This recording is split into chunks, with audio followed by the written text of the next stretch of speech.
Greetings and a very warm welcome to RTL Studio One, where you will get to reflect on your practices as a teacher, as an educationist, as a professional, and then transform your teaching and learning environment and the culture around you, and then lead with empathy to inspire people around you and to uplift people around you.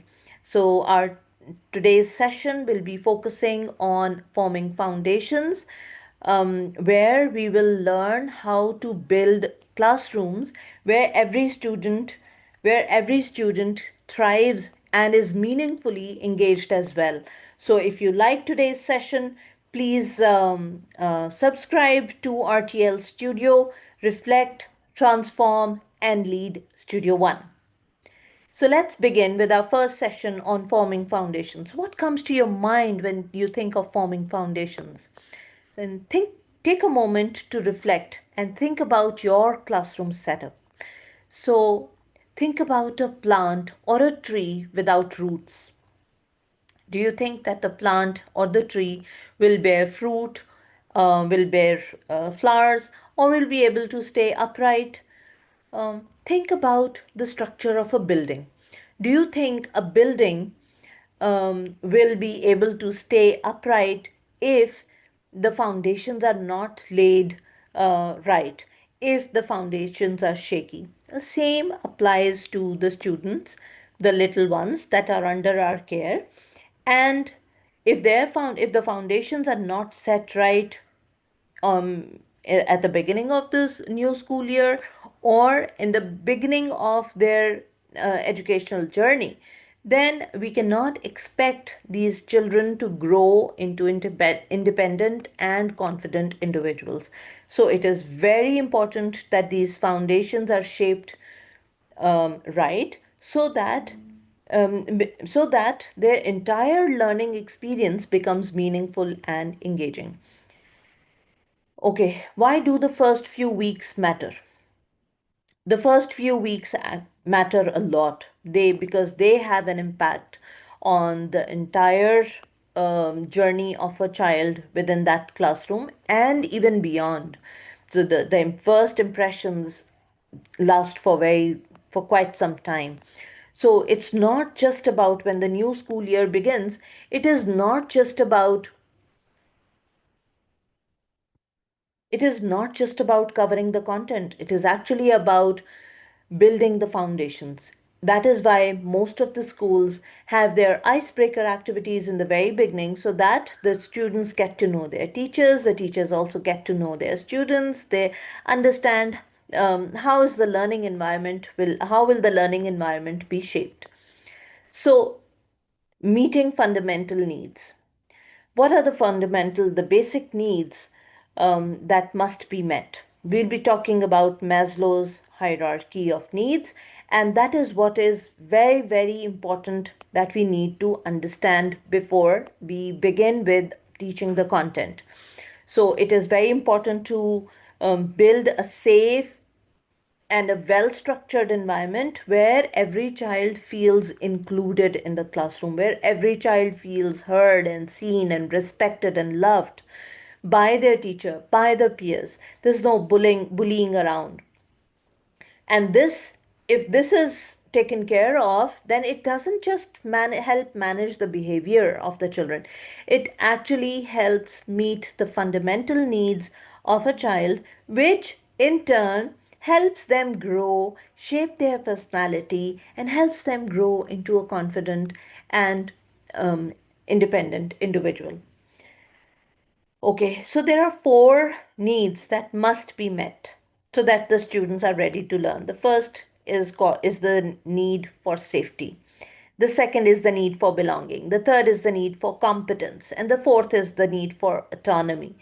So, safety, whether the child feels safe when they have a question to ask, or will the others call them stupid, or maybe will belittle them. Whether the child feels safe when he or she has to share their understanding, has to say that I am unable to understand.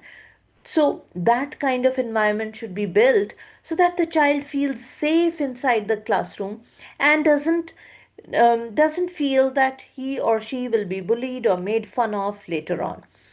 And this is the psychological factor of safety. The other factor of safety is the environment, the physical environment, and the setup of the classroom, and then the belonging. How the child, does the child feels that this is their classroom? Do their peers, do the peers interact meaningfully and respectfully with each other? Do they understand how to accept difference of opinion, or maybe how to say their own, how to express themselves and how to respect what the other person is saying? And then the competence. This competence is actually, it's both ways. It's a healthy learning, and it's a healthy competition within the classroom also, and competition with myself.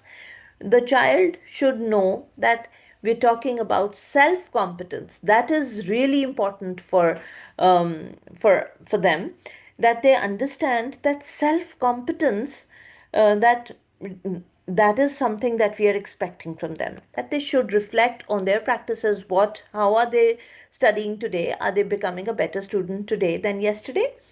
And then, is there a healthy learning competition? Not jealousy and not bullying that is included, no humiliation, no comparisons. And then autonomy. Whether the children are given opportunity and the freedom to make choices, to choose the way they want to study, the way where they want to sit, who they want to interact with, how they are going to be part of the classroom, and how they are going to take the responsibility. So they start taking ownership of their decisions. When we talk about forming foundations and thinking about what should be done, what should be set right, it is very important for setting up the emotional climate of the classroom. So if a child feels safe, valued, and respected, only then they are able to begin their new school year or their new class with positive energy, and this reduces anxiety and increases their participation. Now, I have a thinking question for all of you. You can drop down in the comments. What specific strategies can you use in the first week to help students feel immediately safe and respected in your classroom? So I would leave this question for you so that you can think, and then drop down your in the comment section whatever you strategies that you've been trying. Let's move on. Maslow's hierarchy of new needs.